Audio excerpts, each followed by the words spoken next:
Saan niyo ba ako nadalhin?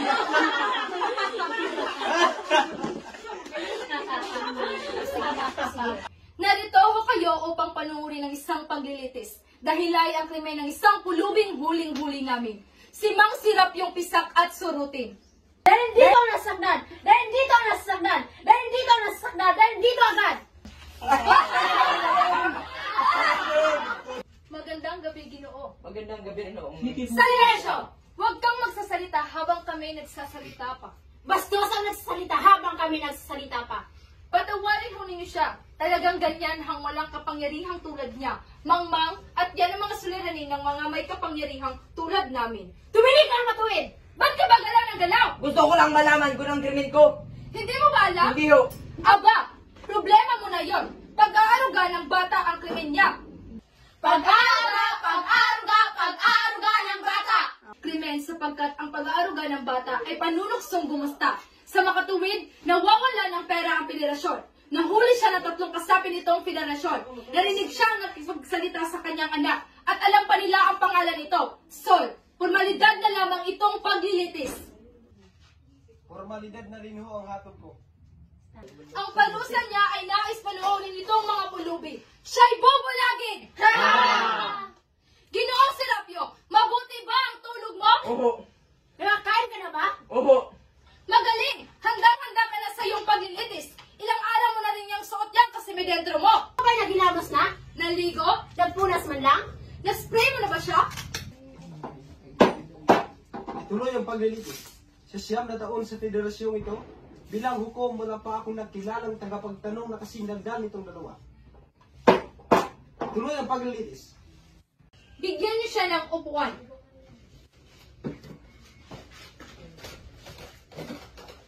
Bueno, Ginoong Serapio, sabihin mo sa amin. Tumili ka ng matuwid! Sabihin mo sa amin ang pangalan mo. Pangalan? Serapio ho. Serapio? Serapio? Serapio ano? Serapio. Serapio, Serapio? Ah, hindi ho. Serapio lang. Okupasyon? Okupasyon? Wala ho. Ano? Wala kang okupasyon? Wala ho. Di ba isa kang pulubi? Oo. Okupasyon mo yan. Klasifikasyon. Klasifikasyon? Klasifikasyon. Klasifikasyon? Anong klasifikasyon mo bilang isang pulubi? Nagmamakaawa o kaaliwan? Pakunwari o karaniwan? Ikaw ba'y nagbibenta? Ng sanggol o bata? Upang akitin nga? Ang luha ng madla? Yan ang uring nagmamakaawa. Tumutugtog ka ba ng silindro, gitara, o drum, o kahit na banda o rondalya? Kasama ng sayaw o kundi na may kumanta ng madlay maaliw at bigyan ka ng pera? Yan ang uring aliwan.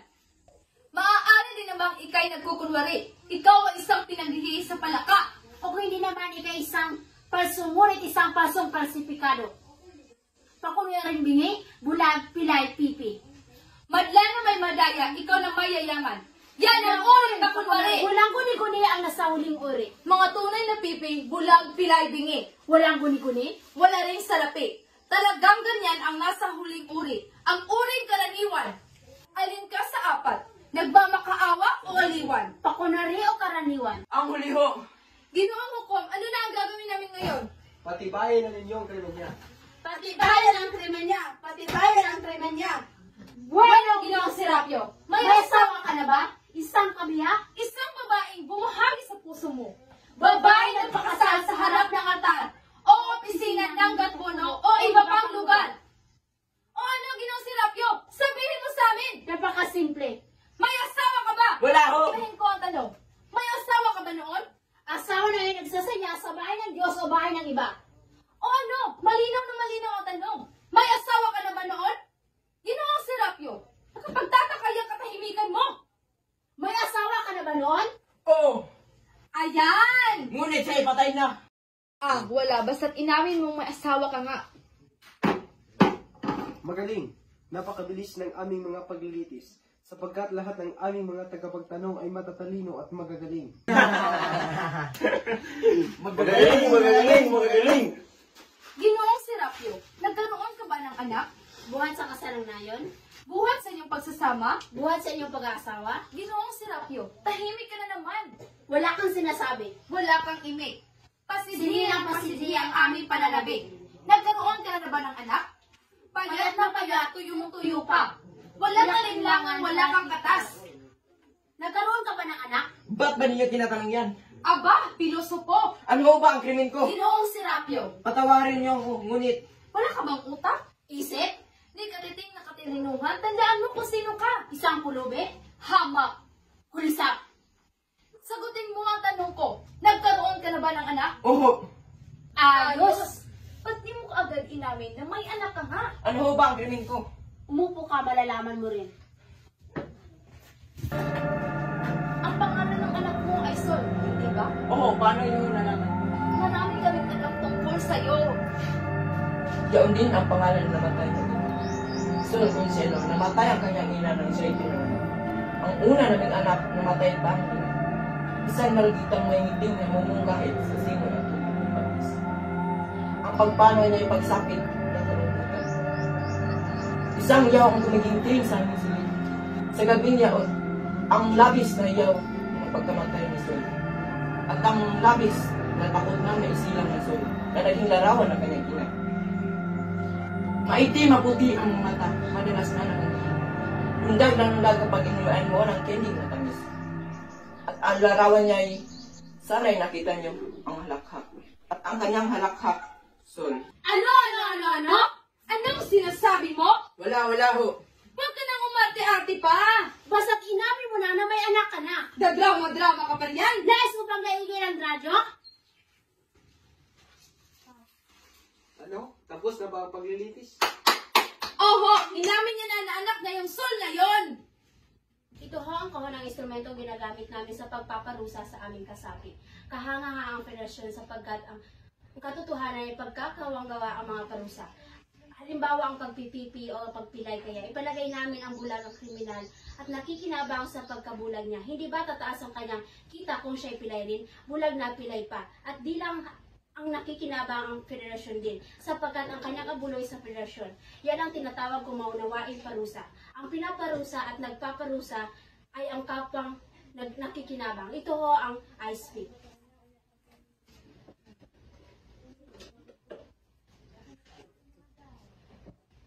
Ano? Handa ka na ba? Para sa ano? Sa pagbulag. Ha? Sa pagbulag, madali lang itong sanay na itong mga gwardya.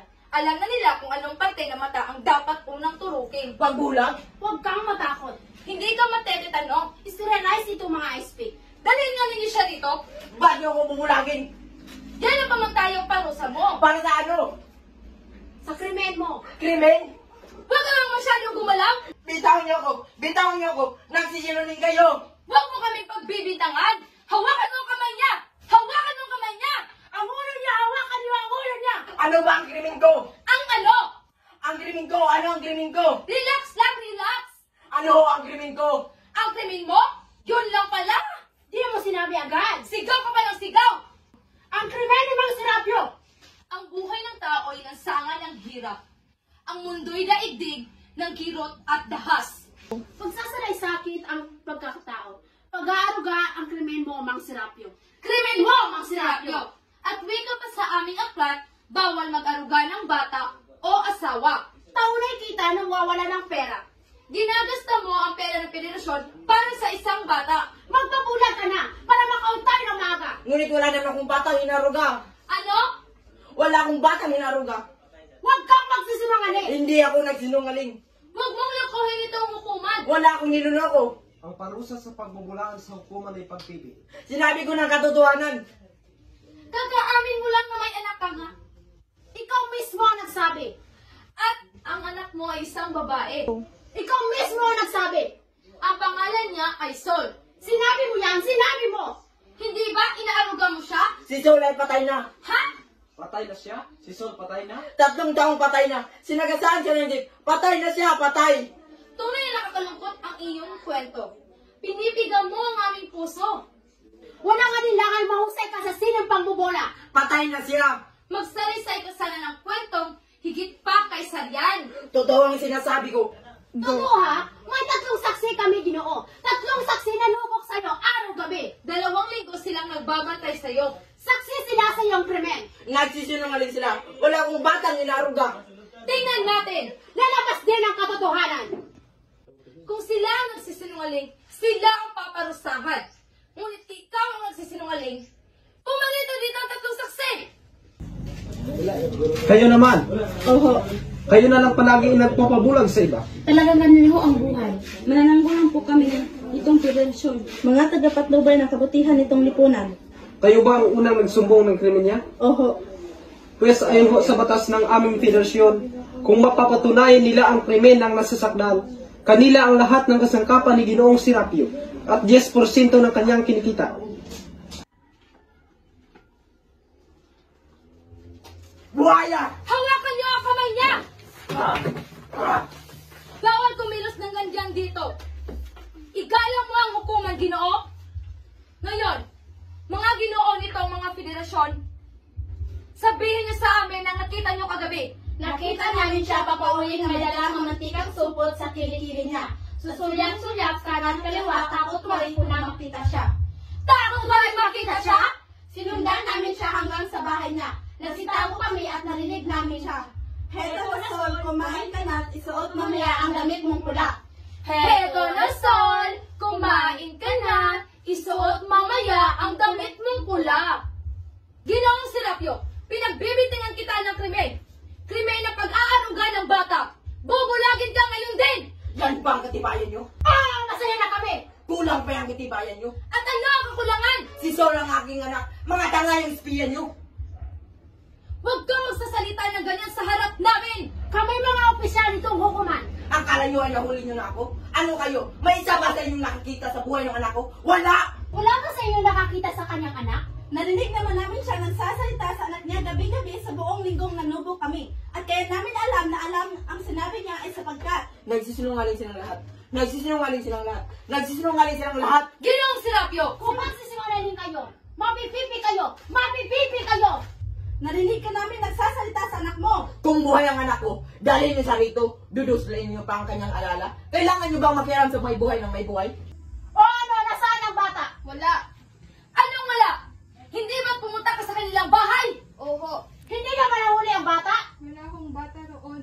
Kung nagsisinungaling ka, Hindi ho. Wala ho kaming nakita. Wala ho. Kundi isang baon. Etong baon ko. Saan nyo na ito nakita? Sa barong-barong niya. sa barong-barong niya, Sa isang sulok ho.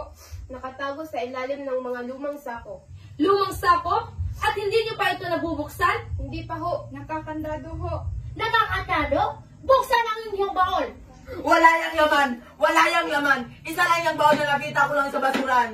Ba't mo tinatago, Ginoong Serapio? Wala, ginagamit ko lang sa bahay bilang upuan. At bakit nakakandado? Nakakandado na yung nakita ko. Nagsisinungaling ka, Ginoong Serapio. Bagong-bago ang kandado. Wala ni isang bakas ng kalawang. Ikaw ang nagkandado nitong baol.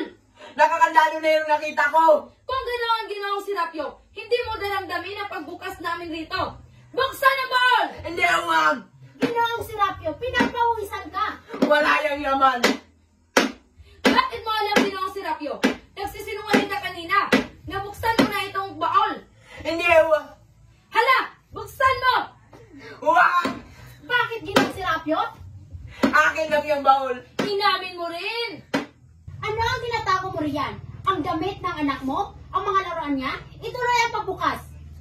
Huwag! Wala ka kapangyarihan sa hukumang ito, Ginoo. Ngunit akin lang yung baul. ano? Huwag yung buksan yan. Pigilan mo kami! Pigilan mo kami! Papatayin ko kayo. Papatayin ko kayo. Hawakan mo siya. Ibubunyag ko kayo sa pulis. Ibubunyag ko kayo sa pulis. Ibubunyag ko ito inyong kalupitan. Ibubunyag ko inyong pandaraya sa madla. Ibubunyag ko inyong pamamaliit sa amin. Ibubunyag ko inyong pagpapabaya sa mga matandandang kasapi.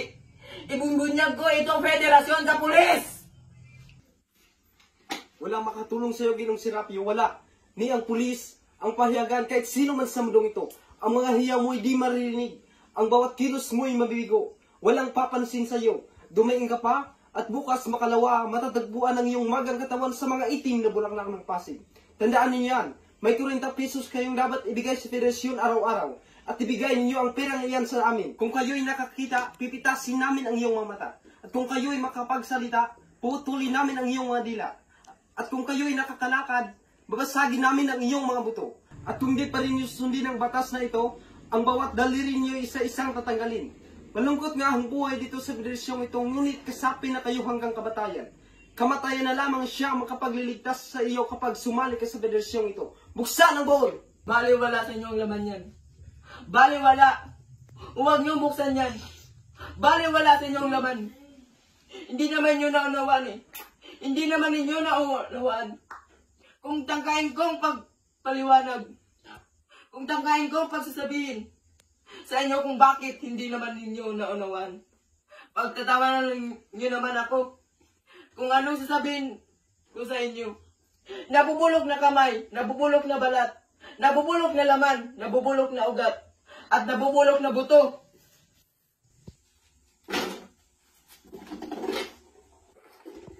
Manika!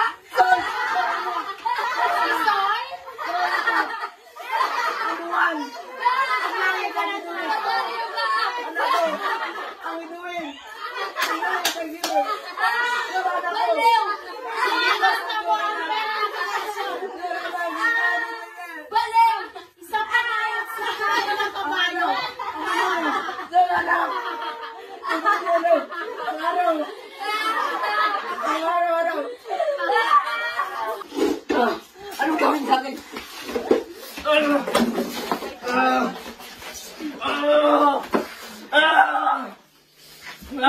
Hawakan mo siya! Kunin ang ice pick!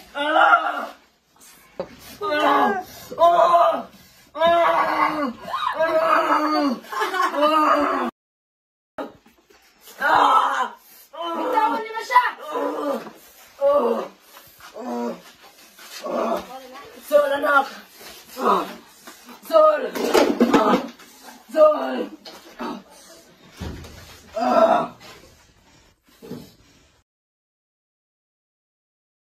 Palabasin niyo na siya!